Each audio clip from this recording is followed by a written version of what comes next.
तो आप सब साथियों का मुख्य रोल है प्रोडक्ट की गहराइयों में जाना, प्रोडक्ट के बारे में सीखना, प्रोडक्ट को सेल करना। और सीखने की नीड तो जब भी आएगी जब सेल करने की बात मन में आएगी। और जब हम सीखेंगे नहीं तो हम सिखाएंगे क्या?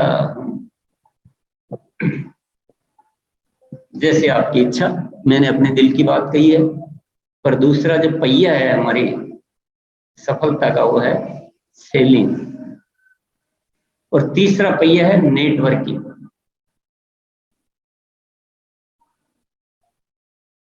सेलिंग आप बहुत अच्छी कर लो, प्रोडक्ट की तह में घुस जाओ, प्रोडक्ट का बहुत अच्छा इस्तेमाल करो, यूज करो, सेल करो, सब कुछ बहुत बढ़िया कर लो।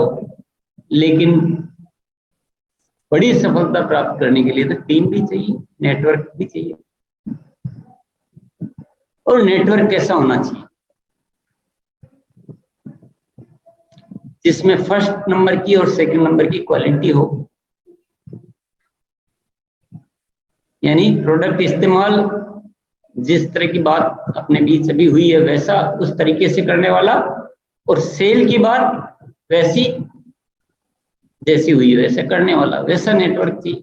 या लोगों को केवल जोड़ जोड़ के भीड़ इकट्ठी करनी। एक्टिव होना चाहिए ना, जो भी आपकी टीम में है एक्टिव होना चाहिए। डायरेक्ट डिस्प्ले वॉल ओपन करे, सेल करे, प्रोडक्ट को समझे, प्रोडक्ट की ट्रेनिंग ले, आप लोग उनसे बात करो, मुलाकात करो, थोड़ी चर्चा करो, थोड़ा फॉलो अप करो, उनको गाइड करो, उनको मोटिवेट करो, उनको ट्रेन करो। यही तो नेटवर्किंग है। नेटवर्किंग और क्या है? नेटवर्किंग इसको थोड़ी कहते हैं कि नीचे वाले लोग दौड़ रहे हैं, ऊपर वालों को पता नहीं है कौन जुड़ा कौन छोड़ गया, आओ जाओ चलो, बहुत सारे आते रहते हैं जाते रहते हैं। This is not networking. ये तो हम सिस्टम का न्याय नहीं कर रहे हैं, सिस्टम के साथ न्याय नहीं कर रहे। सिस्टम तो ये कहता है कि जो भी आपके नीचे आप किसी भी लेवल पे है, आप चाहे वाइटल पिन लेवल पे है, चाहे आप रॉयल्टी पे है, चाहे आप टेक्निकल पे है, चाहे आप लीडरशिप पे, किसी भी लेवल पे हैं, आपके नीचे जितनी भी ज्वाइनिंग आती है उनको आपको संपर्क में लाना है और उनको वैसा बनाना है जैसा सिस्टम के अनुसार होना चाहिए।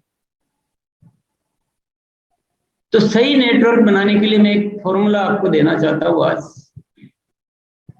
कंपनी रॉयल्टी और टेक्निकल को सारी रिपोर्ट शो करती है कि आपकी टीम में कितनी कितनी ज्वाइनिंग आ रही है, कौन कौन लोग क्या कर रहे हैं, सारी रिपोर्ट मिलती है आपको, ऑनलाइन रिपोर्ट मिलती है। अभी ज्वाइनिंग होगी 5 मिनट बाद आपको दिखेगी। वो रिपोर्ट देखना सीखे, जितने भी रॉयल्टी एंड अबाउ साथी मेरी बात को सुन रहे हैं, और उस रिपोर्ट को कहीं ना कहीं नोट डाउन करें कि मेरी आज ये ज्वाइनिंग हुई है, कल ये ज्वाइनिंग हो रही, नीचे कहीं ना कहीं किसके द्वारा हो रही है, वो सब आपको जानकारी मिलती है उसमें। मैं ये चाहता हूं कि ज्वाइनिंग होने के शुरुआती 3 दिन, ज्वाइनिंग होने के शुरुआती 3 दिन तक नए लोगों से कम 2 बार फॉलो अप होना चाहिए, दिन में 2 बार।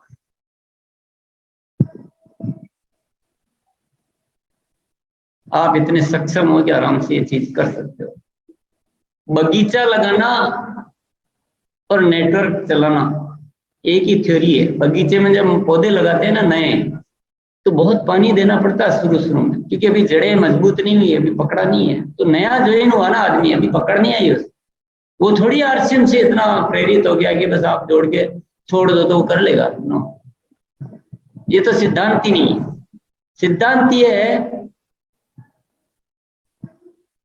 आपके पास अगर सतीश पंडित जी की शुरुआती 7 दिन कैसेट सीडी का कहीं मैटर हो तो आप प्लीज उसको रोज सुनिए, जब तक कि आपकी हैबिट में वो चीज अच्छी तरह से नहीं घुस जाए। पर अभी मैं फॉर्मूला दे रहा हूं सिंपल आपको। नई ज्वाइनिंग के शुरुआती 3 दिन में कम से कम प्रतिदिन 2 फॉलो अप होने चाहिए, कैसे भी हो, जो भी व्यवस्था आपसे बैठ पाए। टेलीफोन से कर सकते हो, उनके घर पे जा सकते हो, उनको बुला सकते हो, उनको वंडरवर्ल्ड विजिट करा सकते हो, उनको अप्लायंस से मिला सकते हो, जो भी सिस्टम आपसे जो अच्छी तरह से मैनेज होता है आप खुद के माध्यम से, आपके डाउनलाइन के माध्यम से, नेटवर्क के माध्यम से, प्रपोजर के माध्यम से पूरी व्यवस्था दिया। इतना बड़ा नेटवर्क, इतना बड़ा सिस्टम, ये है कहीं के लिए? अगर मेरी बात पे आप गौर करेंगे तो आप आज अगर संकल्प लीजिए कि आज के बाद हमारी टीम में जो भी ज्वाइनिंग आएगी, एक को भी मैं रेट नहीं दूंगा, सबको एक्टिव करके रहूंगा। थोड़े अच्छे संकल्प लीजिए, थोड़ा न्याय कीजिए व्यवस्था के साथ, और थोड़ा आज सिस्टेमेटिक वर्किंग करने का संकल्प कीजिए।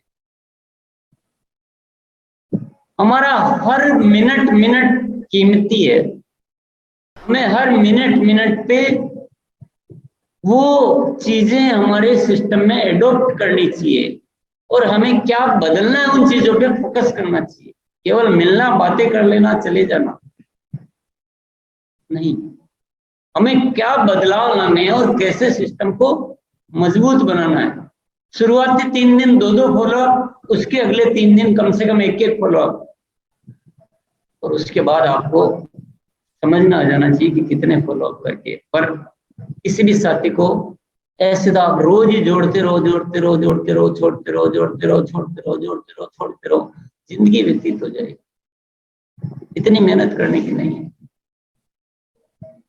स्मार्ट वर्क कीजिए, सिस्टमेटिक वर्क आप सब कर सकते हो।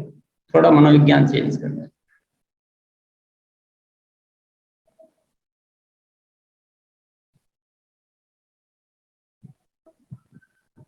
आप सोच रहे होंगे 3 पहिए तो हो गए, अब चौथा पहिया क्या आता है?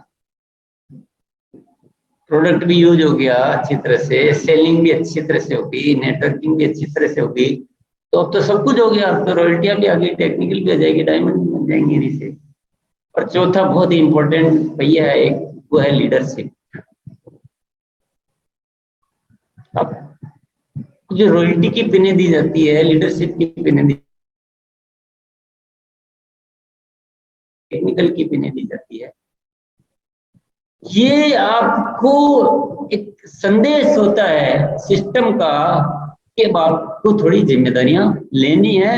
और ये जो 3 पहिए है, प्रोडक्ट यूज, सेलिंग और नेटवर्किंग, इन 3 पहियों में जो इसको सिस्टम में मजबूती से पालन करवाना है। जो लोग प्रोडक्ट यूज करने में कहीं दिक्कत आ रही है उनको यूज करवाना है, जो सेलिंग में यूज दिक्कत आ रही है उनको सेलिंग मोड में लाना है। किसी की डिस्प्ले वॉल नहीं खुल पा रही, डिस्प्ले वॉल खुलवाना है। किसी का स्टार डायमंड क्लब नहीं हो रहा, स्टार डायमंड क्लब करवाना है। उनसे मिलना है, उनको सिखाना है। आपको केवल अपना ही नहीं करना, लीडरशिप मतलब होता है आपको अपनी टीम का भी करवाना। अभी मैं तो कह के चला जाऊंगा, आप भी चले जाओगे, पर लीडर्स का काम होता है कि आज जो भी बातें हो रही है उनको लगातार याद रखे, उनको सिस्टम को मजबूत बनाते हुए इन बातों को लागू करना। यही तो पूरा सिस्टम आ गया ना सब कुछ।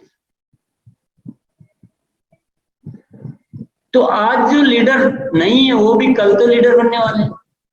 तो ये भी चौथा पहिया भी सबके लिए। अब कौन से पहिए में हवा कम रखोगे? आपको 4 में से 1 में कम हवा रखनी हो तो किस में रखोगे? किसी में हवा कम नहीं रख सकते। चारों को बहुत बढ़िया तरीके से ध्यान देना है, मैनेज करना है, और बहुत सिंपल सिंपल बातें हैं। कुछ कठिन बताया क्या मैंने? कठिन हमने मान रखा है तो हो गई, है तो बहुत इजी, सब कुछ इजी है। सिस्टमेटिक वर्किंग चाहिए, डिसिप्लिन वर्किंग चाहिए, फोकस चाहिए। तो आज कुछ निर्णय लेके आप यहाँ से जाएंगे तो लोग बोलते हैं ना कि टारगेट मंथ होता है तो ज्यादा बिजनेस आ जाता है, उसके अगले महीने बिजनेस कम हो जाता है। मंथ में क्या किसी पहिए में ज्यादा हवा भर देते हो? इसलिए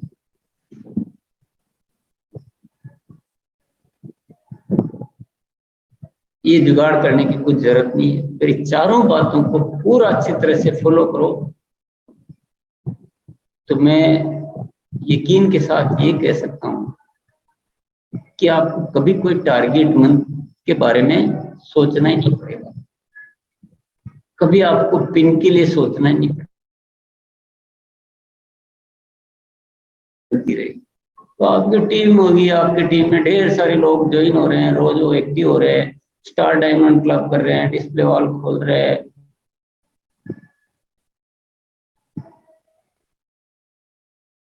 क्या सारी पिन आएगी, धड़ाधड़ पिन आएगी, हर महीने पिन आएगी, सोचना ही नहीं पड़ेगा पिन, सोचना पड़ेगा क्या?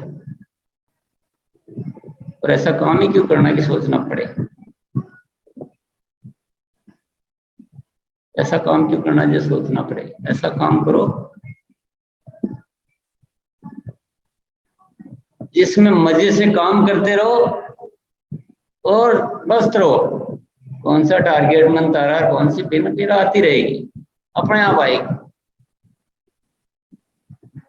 और सिस्टम से काम करोगे तो पता नहीं कब आपकी पिन बदल जाएगी, आपको सोचना भी नहीं पड़ेगा।